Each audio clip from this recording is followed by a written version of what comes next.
नमस्कार दोस्तों, एक बार फिर से आपका बहुत बहुत स्वागत है हमारे YouTube चैनल स्टडी विद विकास में।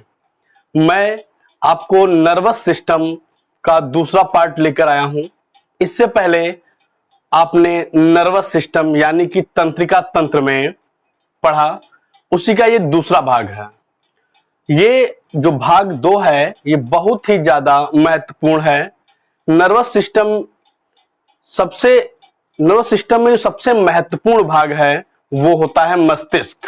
मैंने आपको पिछली क्लास में बताया था कि जो नर्वस सिस्टम होता है यह हमारे बोलने, समझने, विचारने या शरीर का संतुलन स्थापित करने वाले अंगों को ही तंत्रिका तंत्र कहते हैं। इसी को इंग्लिश में नर्वस सिस्टम कहते हैं। ऐसा माना जाता है कि जो नर्वस सिस्टम होता है ये छोटी छोटी तंत्रिका कोशिका या न्यूरॉन से मिलकर बना होता है। मैंने ये भी बताया था कि तंत्रिका तंत्र का जन्म या प्रारंभ हाइड्रा से माना जाता है। उसके बाद मैंने आपको बताया था कि जो ये न्यूरॉन होते हैं या तंत्रिका कोशिका होती है ये हमारे शरीर की सबसे छोटी कार्यात्मक संरचनात्मक इकाई होती है। तो सबसे छोटी कार्यात्मक या संरचनात्मक इकाई जो है न्यूरॉन होती है। फिर मैंने आपको बताया कि न्यूरॉन के 3 भाग होते हैं। पहला कोशापिंड होता है, दूसरा डेंड्रॉन होता है, तीसरा एक्सॉन होता है। कोशापिंड यानी साइटन क्या होता है, एक्सॉन क्या होता है, डेंड्रॉन क्या होता है, तो हमारी पिछली क्लास में आप जरूर देखिएगा। उसके बाद मैंने बताया कि जो ये तंत्रिका तंत्र है, नर्वस सिस्टम है, ये भी 3 प्रकार का होता है। इनमें पहला होता है सेंट्रल नर्वस सिस्टम, जिसे आप केंद्रीय तंत्रिका तंत्र बोलते हैं। उसके बाद मैंने बताया आपको परिधीय तंत्रिका तंत्र, जिसे आप पेरिफेरल नर्वस सिस्टम बोलते हैं। उसके बाद मैंने आपको बताया कि ऑटोमेटिक नर्वस सिस्टम, जिसे आप स्वायत्त नर्वस सिस्टम या तंत्रिका तंत्र कहते हैं। तो ये उसी का भाग है जो बताया था आपको केंद्रीय तंत्रिका तंत्र, सेंट्रल नर्वस सिस्टम, उसी का ये भाग है। जो हमारा सेंट्रल नर्वस सिस्टम है, केंद्रीय तंत्रिका तंत्र है, उसमें 2 प्रमुख चीजें आती हैं। एक तो ब्रेन और दूसरा मेरुरज्ज, जिसे आप लोग बोलते हैं स्पाइनल कॉर्ड।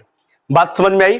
तो जो सेंट्रल नर्वस सिस्टम है उसके 2 महत्वपूर्ण भाग हैं। नंबर 1 मस्तिष्क, नंबर 2 जो हमारी रीढ़ की हड्डी होती है जिसे हम लोग स्पाइनल कॉर्ड बोलते हैं या उसको हम मेरुरज्ज बोलते हैं। तो शुरू करते हैं वीडियो आज का। ध्यान से देखिएगा, मैंने लिख रखा है कि मस्तिष्क के 3 भाग होते हैं। मस्तिष्क के नहीं, एक्चुअली नर्वस सिस्टम के, मस्तिष्क के तो हाँ जी, मस्तिष्क के 3 भाग होते हैं। ठीक है, तो मस्तिष्क के 3 भाग होते हैं। मस्तिष्क के 3 भाग होते हैं। पहला होता है अग्र मस्तिष्क, जिसको हम लोग फोर ब्रेन बोलते हैं।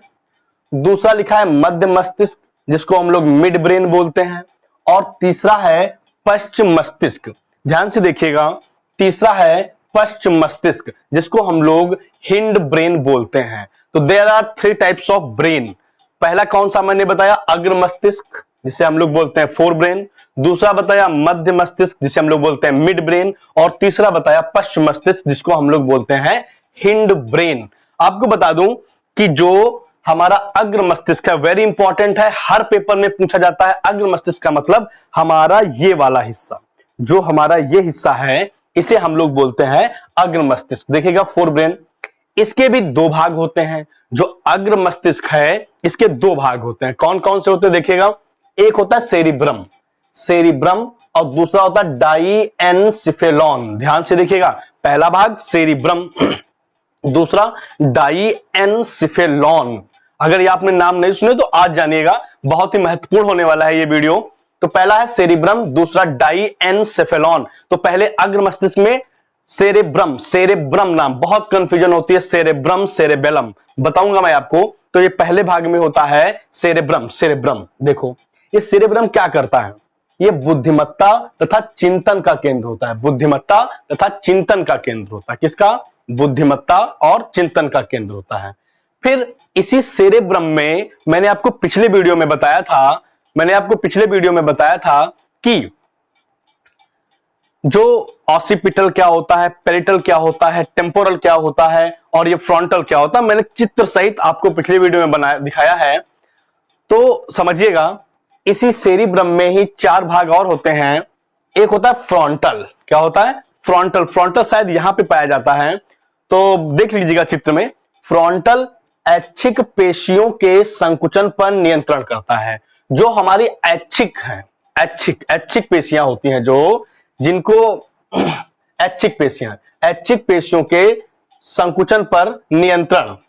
दूसरा है पेरिटल, या स्पर्श एवं दाब का अनुभव करते हैं। जो पेरिटल होता है, जब हम कुछ चीज टच करते हैं, स्पर्श करते हैं, या कोई दबाव महसूस करते हैं, दाब महसूस करते हैं, तो वो हमें कौन बताएगा? पेरिटल बताएगी। जो पेरिटल है अग्र मस्तिष्क में, सेरिब्रम में जो एक पेरिटल भाग है, वो बताता है दाब एवं स्पर्श को। तीसरा टेम्पोरल, यह ध्वनियों का विश्लेषण करता है। जो मैं बोल रहा हूं आप समझ रहे हैं, तो आप कैसे समझे? ये टेम्पोरल का काम है। जो अग्र मस्तिष्क में एक टेम्पोरल पार्ट है, वो हमको बताता है कि ये क्या बोल रहे हैं, मैं समझ रहा हूं। तो ध्वनियों का विश्लेषण, मैं बोला आपने मेरी आवाज सुनी, आपके मम्मी बोली तो आपने उनकी आवाज सुनी, तो ध्वनियों का विश्लेषण करता है। तक कौवा बोला, आपने उसकी ध्वनियों का विश्लेषण किया। तो इस तरीके से ध्वनियों का विश्लेषण करेगा टेम्पोरल। अगला है, ये पेपर में आते हैं, ऐसे क्वेश्चन आते हैं।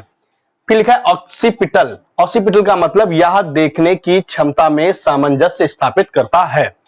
यह देखने की क्षमता में सामंजस्य स्थापित करता है, इसका नाम है ऑक्सीपिटल। ऑक्सीपिटल ऐसे ही आपको रटना है और पेपर में बिल्कुल ऐसे ही मिलेगा। एक बार मैं रिवाइज करा देता हूं। जो फ्रंटल है, ये हमारी ऐच्छिक पेशियों के संकुचन पर नियंत्रण करता है। दूसरा पेरिटल है, ये स्पर्श एवं दाब का अनुभव कराता है। टेम्पोरल ध्वनियों का विश्लेषण कराता है, और ऑक्सीपिटल देखने की क्षमता में सामंजस्य स्थापित करता है। यहां तक आपको समझ में आया होगा, ध्यान से देखिएगा। तो ये हम लोग पढ़ रहे हैं सेरिब्रम, सेरिब्रम पढ़ रहे हैं, ठीक है ना। सेरिब्रम में ऑक्सीपिटल, पेरिटल, टेम्पोरल और फ्रंटल हो गया, ठीक है ना।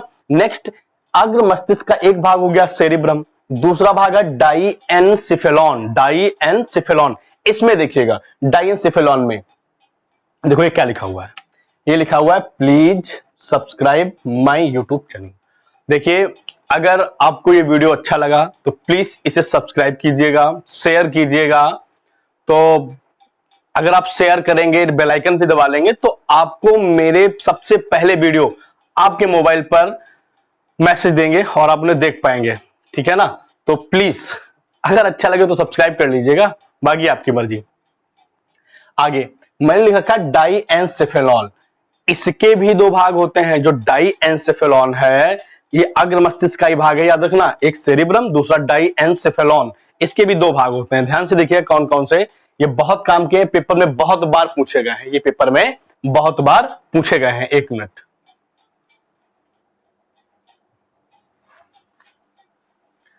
हाँ जी, देखिए एक है थैलेमस। क्या है? थैलेमस। ये डाइएनसेफेलॉन के दो भाग हैं, एक थैलेमस, एक हाइपोथैलेमस। एक थैलेमस, एक हाइपोथैलेमस। तो लिखा हुआ थैलेमस, या ठंड, गर्म और दर्द का अनुभव कराता है।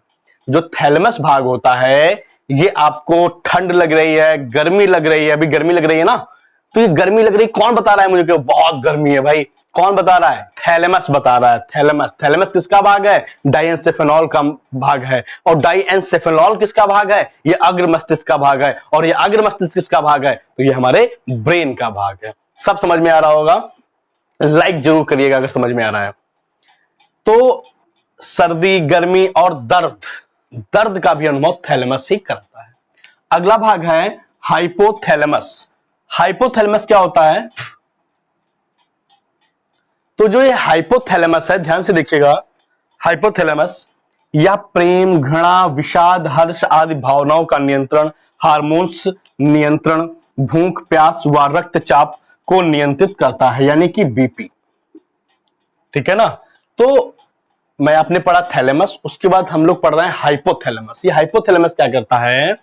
लिखा हुआ है कि यह प्रेम, घृणा, हर्ष यानी खुशी, विषाद यानी दुख आदि का नियंत्रण करता है। यही हमको, ये जो भावनाएं होती हैं, जो हमारी फीलिंग्स होती हैं, जो भी फीलिंग्स हैं आपकी, है ना, तो ये आपकी हाइपोथैलेमस बताएंगे। जितनी भी फीलिंग्स होती हैं, आपको प्रेम हो गया है, आपका ब्रेकअप हो गया है, या आप परेशान हैं, दुखी हैं, उदास हैं, हताश हैं, निराश हैं, तो कौन बताएगा आपको?